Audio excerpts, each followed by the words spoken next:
So thank you both so much for doing this. We need to be clear by about 11:20, which will be fine. So obviously we'll have a quick chat with you both just about the campaign that you are both involved with today, and you can tell us a little bit about that. And then we'll have a little word with you, Emmanuel, about how you're feeling ahead of the summer and everything else, and just a general catch up with you, Richard, as well about. I know we speak occasionally about marathon running and other things. So, but be just good to kind of just find out what you guys are up to at the minute. So, if that's all right? Yeah, sounds good. Right. We're recording. Can I just start by getting you both just to introduce yourself? So, Emmanuel, I'll start with you. When you're stood in front of a school assembly or whatever, how do you introduce yourself? Well, I'll start off with a very big good morning. Try to get the kids, they have that typical kind of zombie-like good morning when they say back to you. So I try to enlighten the mood. But yeah, I always say, yeah, my name's Emmanuel Oyinbo. I'm a para sprinter in the T47 category. Recently won gold at the Commonwealth Games for England, in Birmingham. And Richard, what's your one line then? One line. I just flash my legs a little bit, and then a lot of the kids want to know if I'm a robot or not. So, yeah, Richard Whitehead, double Paralympic gold medalist, and like all your mums and dads, they need to be more sporty. Well, let's talk about health and being more sporty. Emmanuel, I'll start with you. What does health, what does fitness, what does well-being mean to you? For me, well, a part of the Picture of Health projects, my word was energy. And I said energy because it's something that you can easily influence someone with. Your positive energy, you can emit that onto other people, onto, your surroundings, your environment. And likewise, you can also be affected by someone else's energy. So the fitness and the mental side of it all kind of comes to play when you're doing sports, when you're doing exercise. You feel better about yourself, you're communicating with others, you're kind of having to work together to reach an outcome, whatever sport it may be. So that's one thing that's been really, really important for me, and how I view it. And Richard, how important has sport been to you, and what it's brought you in your life? Yeah, massive part of my life, whether it's within employment, within the teaching kind of aspect that I've come through, or whether it's actually the participation of being to four Paralympic Games, obviously 4 Paralympic medals, but also the opportunity to educate and liberate other young people the importance of sport and the power of sport, and that sport is for everybody, whatever age, ability, disability, minority group you're from. There's always an opportunity to participate or be supporting the infrastructure of sport. It's given me so many highs, travel the world, and seeing the world through a different lens, and also changing the landscape of people's perceptions of what can be done, even if you've got those barriers and obstacles that sometimes disability puts in front of you. But we myself and Emmanuel, see it as a real resource, having a disability, because you're able to reflect on the challenge of having a disability and educate those around you that it is actually a positive. And Richard, we talk about health, and it doesn't mean you have to run marathons, and it doesn't mean you have to be a sprinter. It is actually, you could just have a healthy lifestyle, and that could be walking. Yeah, for sure. For me, really proud, like Emmanuel, to be part of Bupa's Picture of Health, because it's about us demonstrating our kind of keywords, Emmanuel's, as energy, minds, determination, really putting that into words, painting that picture for the general members of the public, and getting them to get involved as well, showcase what their picture of health is, and share that with their families. And it is very inspiring, and the pictures that you would have seen all around London today do give that insight on how Paralympic sport can have a massive impact on everyday society. And Emmanuel, I think even sleep is a way that actually you can be healthier.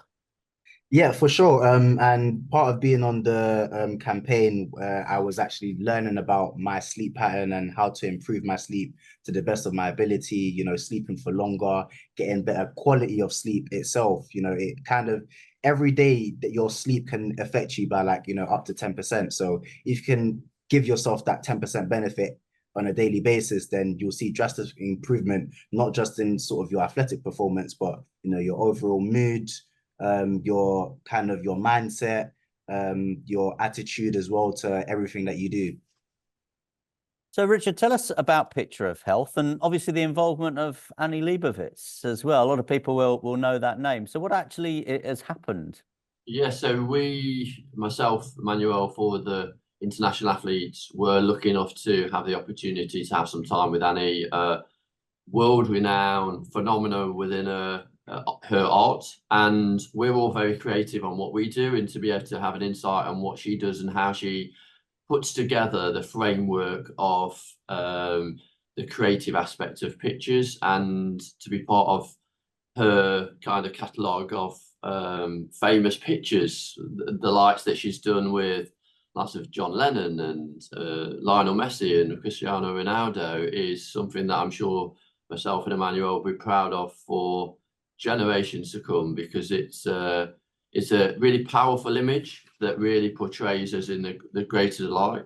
And then to have a stakeholder such as Bupa behind us really gives us the opportunity to have that internal and external support for Emmanuel going into the games, and myself obviously with my marathon success over the last like 20 years, and obviously my forthcoming marathon success hopefully in Chicago in October.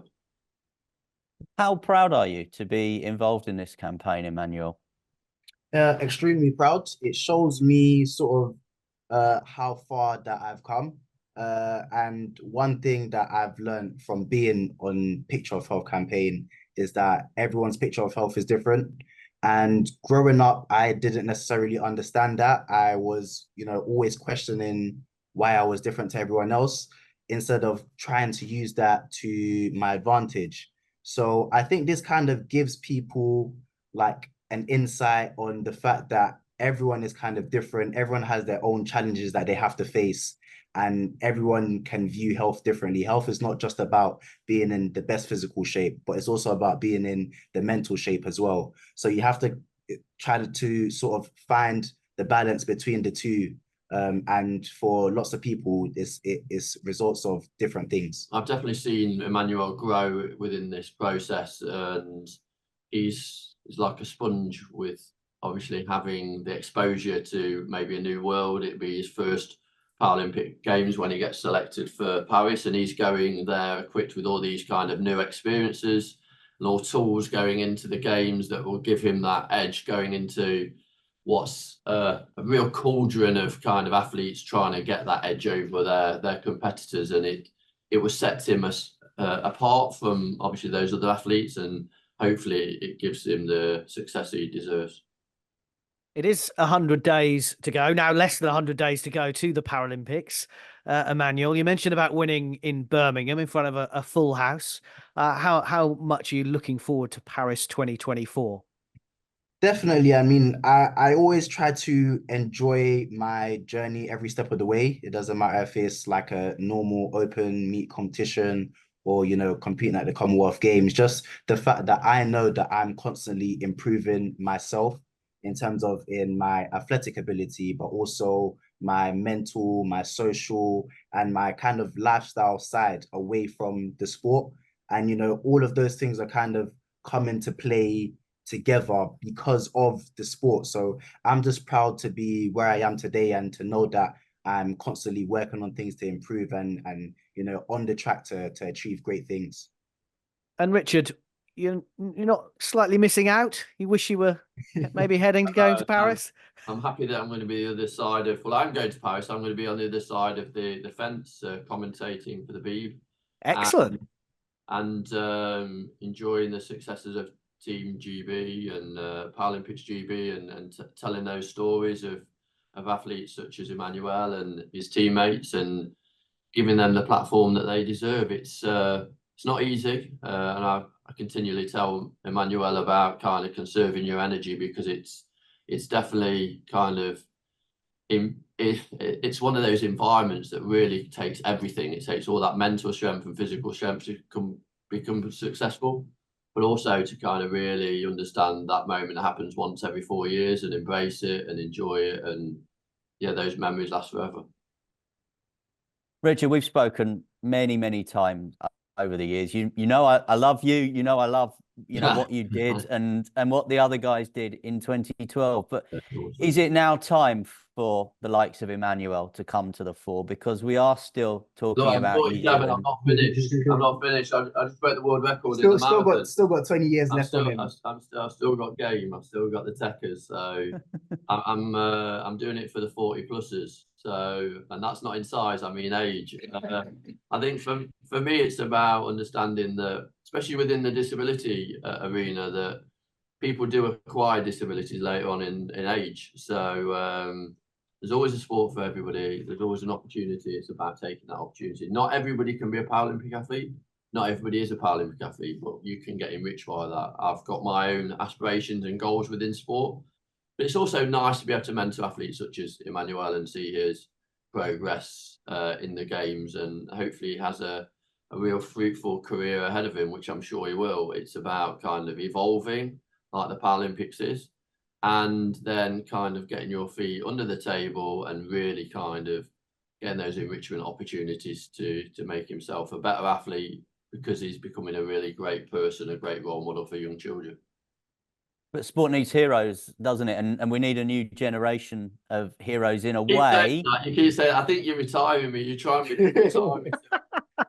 I've always said that there's an athlete in you. It just needs to come out. Everybody's got a gift, and it's about nurturing that. And especially within the disability community, there's been so many kind of obstacles and challenges in front of disabled people. It's about kind of, let's celebrate disability, let's celebrate difference, give these young people that are in schools not having role models and people to look up to within their environments, these new kind of superheroes, these new athletes that they want to be like, and not just because of their athletic ability, but also their charisma and their personality. And Emmanuel's definitely got the energy and personality. And Paris is staging the Paralympics for the very first time, Emmanuel, because obviously they've done the Olympics twice. It's their third Olympics, but the first one for the Paralympics. And that comes pressure, because I remember talking to the IOC president, Thomas Bach, about this and sort of saying, is Paris going to blow London out of the water? And he was like, no, you never compare games. But how do you think Paris will stage it? I think it's going to be an amazing games, because I remember watching the 2012, and prior to that date, I didn't know anything or have any exposure about Paralympics or parasport. So, you know, it's always difficult to compare games, because the world is always evolving, the world is always changing.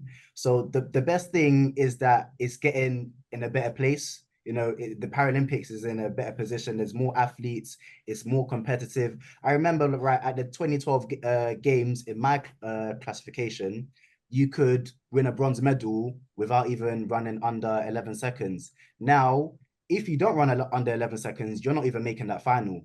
So it just shows that the level of competition is increasing. Everyone wants to become successful. Everyone wants to become better. And that's really all we can ask for. Yeah, I wouldn't say that like the Paralympics should be ever kind of like mirrored like 2012. I think 2012 was so different, and Great Britain do sporting events like no other. Yes, we all talk about the razzmatazz of maybe the American events, but I think Great Britain, when we come together, we put on an event that really is transformative. And I think Paris will be a French twist on the Paralympics, and it will give the likes of Emmanuel that kind of first enrichment opportunity that I had in 2006 in Turin at the Winter Games, that really kind of catapulted me into my summer success. And that's what I was going to ask, Richard, that the importance really from the movement, the Paralympics movement, that it does keep moving forward, and we're not just looking back to 2012. For sure, but also we need to put into perspective that at the moment the Paralympic movement needs to still be more inclusive, because there is still lots of abilities and disabilities that aren't represented within the Paralympic movement. And also, as a person with a disability, you might be interested in a sport that isn't in the Paralympic movement. So how do we incorporate those individuals into the movement of disability sport? And I think that's still really important. And for me, getting more people volunteering at these sporting events with disabilities is really important. So seeing and believing that there are roles and responsibilities for people with disabilities in sport is really important. But also that aspirational aspect of sport as well, and not just in the Paralympic sports. Paralympics great, but that's once every 4 years. What do we do in the other 3 years is as important. Well, we thank you both for your time. Emmanuel, we're really looking forward to following your progress in Paris in the summer. Richard, certainly I would never dream of trying to retire you. And I promise that we'll be speaking to each other at the finish line of the London Marathon in another 20 years. You, me, and David Weir. Running trainers like delivered on your desk, so I want to see you running the London Marathon at some point. You keep saying this to me, and I keep pushing back on it, but we'll give it a go. Thanks, guys. Cheers. Thank you very much. Cheers as always. Thank you.